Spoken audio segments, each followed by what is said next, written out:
All right, guys, how's everyone doing? We're back here with another episode of UFC preview. I got UFC 313 Alex Pereira versus Magomed Ankalaev. UFC 313 is going down to T-Mobile Arena in Las Vegas. Huge implications here is that Alex is kind of cleaned out the top five, really, and Ankalaev is the last guy to step up. And we'll see how this one's going to go. But I just wanted to say for Lent, I decided to give up TikTok, Facebook, Instagram, and Twitter/X. So any promotion of my video would be helpful. And I hope you guys enjoy my preview and picks here. We got a full card here. Pretty good card, too. We've had some lackluster ones lately, like last month's with Duplessis and Strickland. From top to bottom, it wasn't a great main card. But this one, great card. Main card starts at 10 p.m. You got the main event, the co-main event, sick fight there. Got a pretty good slate here. I'm not going to go over prelims, but I am just going to state some fighters that you guys should watch. Early prelims start at 6:30. And then here we got the regular prelims. Obviously, Curtis Blades is welcoming Rizvan Kunyev to the UFC. That should be an interesting one, as it's a UFC debut for the guy who popped steroids for in the PFL, and now he's in the UFC, and they're giving him a top 5 opponent. I don't know if it's just because the heavyweight's so dry right now. We'll see. I think Blades will give him the work, but yeah, he's definitely one to watch. And we got some fun fights here. Alex Morano is always fun, but he's a huge underdog to Carlos Leal, and Petrosian's always fun. Decent prelims and all, but we're here to talk about the main card. And the first bout to open the main card is King Green, formerly known as Bobby Green, is going to be taking on Mauricio Rufy. Rufy, out of the Fighting Nerds, he's 2-0 in the UFC. He came onto the scene with a first round knockout of Jamie Malarkey. Then he beat Lontop in a decision. He's 2-0. He comes from the Fighting Nerds. He's got a huge hype around him. He's actually minus 520 in this fight. Huge favorite. Don't know if I agree with the odds. You know, Bobby Green's older. He's kind of a journeyman, but he always brings it, and he's no pushover for sure. King Green's coming off last July. He got submitted by Paddy Pimblett in the first round. Paddy Pimblett's surgeon, though, at the right time. He got him at the wrong time. He had a decision win against Jim Miller at UFC 300, where he really pieced him up. And then another guy that's on this main card, Jalen Turner, brutally knocked him out. So he's kind of been all over the place here. But, you know, I expect Mauricio Rufy to get him out of there, but don't count on it being as easy as minus 520. Could be, I'm going to go with Rufy by decision, but there's a good chance he gets him out of there. Then we got women's strawweight bout. They're trying to inject some life in this division, it seems. Asman Lucindo and Amanda Lemos. Lemos already fought for the belts. It seems like they're trying to push a new contender in, but Lemos is the one that controls the destiny of the division here. Lucindo's coming off a split decision win against Marina Rodriguez and Carolina Kalashevich, and she submitted Poliana Viana. So she's on a pretty good run right now. 3 in a row there. Rightful top 5 matchup. Whereas Lemos is coming off getting submitted by Virna Jandiroba. And before that, she beat Mackenzie Dern by decision. And the fight before that was not this last August, but the one before in 2023. The brutalization by Zhang Wei Li. 5-round domination over her. This one, another FanDuel has the odds at plus 106 for Lemos, minus 136 for Lucindo. I'm going to go with Lucindo to get it done here. This decision, maybe a split decision, but this is a close fight. Should be a good one. Good little scrap. They're both well-rounded. Next, we got number 13, Jalen Turner welcomes Ignacio Bahamondes for a chance to crack the top 15. Bahamondes is an interesting fighter. Doesn't really have the best resume lately. He knocked out Christos Gigos and Manuel Torres on 2 KO streak. But before that, he lost a decision. He's got 8 first-round finishes. He throws devastating kicks from all over the place. He's very tricky to figure out.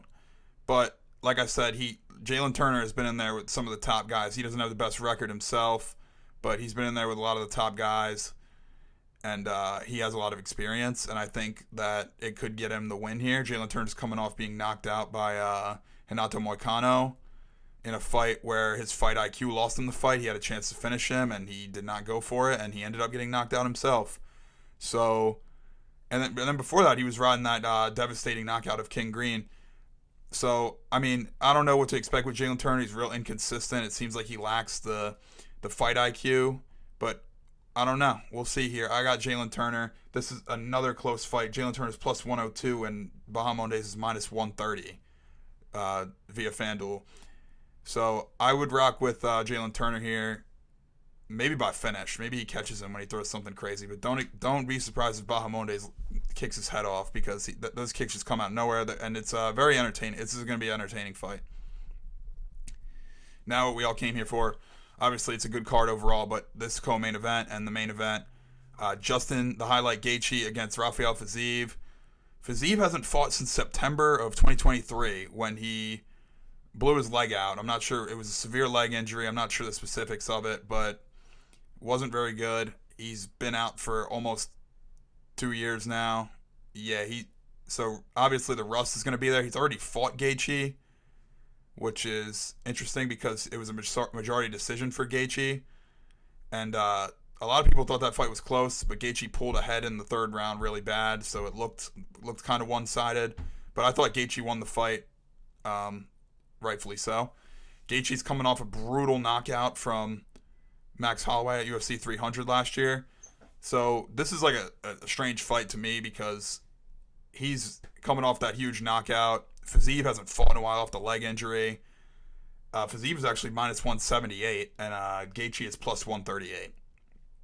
So they're favoring Fiziev, probably due to the fact that Gaethje got knocked out. They even released a video like a couple weeks ago where Gaethje was literally seizing out after Holloway knocked him out. It was very graphic. I think that could have something to do with why the odds are like this, but I also think that Gaethje's always tough. I think it's going to be a stand-up war. I just don't know if Gaethje can take punches like that anymore, especially after how the graphic scenery of that knockout. So I'm actually going to go with Fiziev to win by decision. Yeah, just a little 29-28. It was supposed to be a 5-round fight between... Originally, this fight was scheduled for Gaethje against... I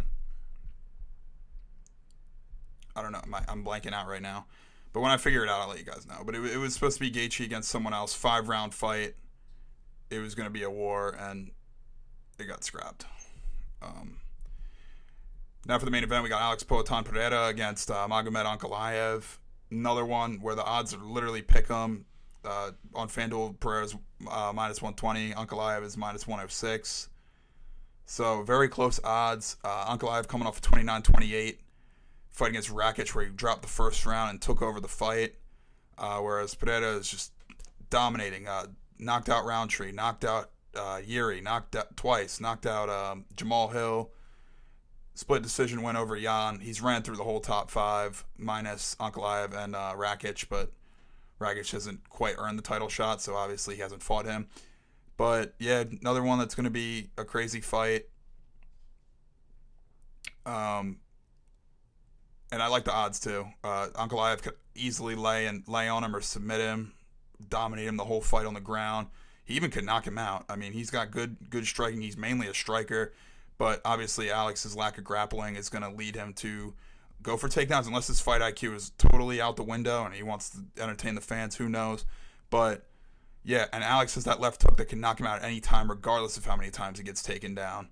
So I think that this is a coin flip for that reason. Alex's devastating left hand, his dominant striking. He's even shown progression in the takedown defense. So, yeah, I don't know. It's going to be wild.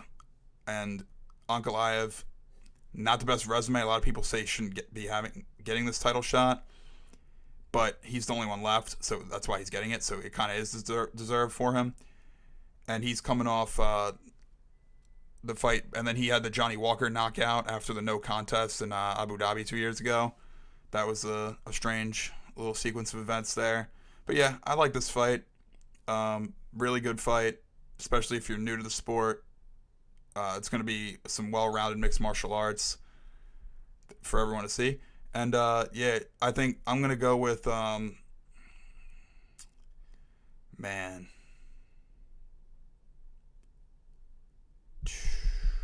I'm gonna have to go with Alex's left hand, round 4. Let's go with Alex's left hand, round 4, while he's down on the scorecards. That's what I'm feeling. But like I said, it's a coin flip. I gotta make my best guess based on what I know and what I've seen. I think Alex can clip him. I think he can get him out of there.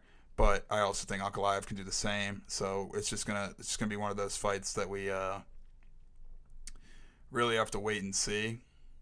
It's gonna be real interesting what happens, because if Alex wins this fight, he could be fighting John Jones next, and everyone knows they want to see that. Ankalaev wins this fight, he's probably going to have to give Alex his immediate rematch just because the UFC loves Alex. He's one of their top guys. And yeah, he's going to be tough. It's going to be a tough fight. But yeah, like I said, I like Alex. Overall, the card's pretty good. It's gearing us towards a fire April card coming up. Finally, good cards coming together. We got a lot to look forward to this year in terms of fights. And yeah, that's it. I hope you guys hit the like button, drop a little subscribe, and we'll be back next month to preview UFC 314. And make sure you repost on social medias, because I'm off social media for Lent. So thanks, guys.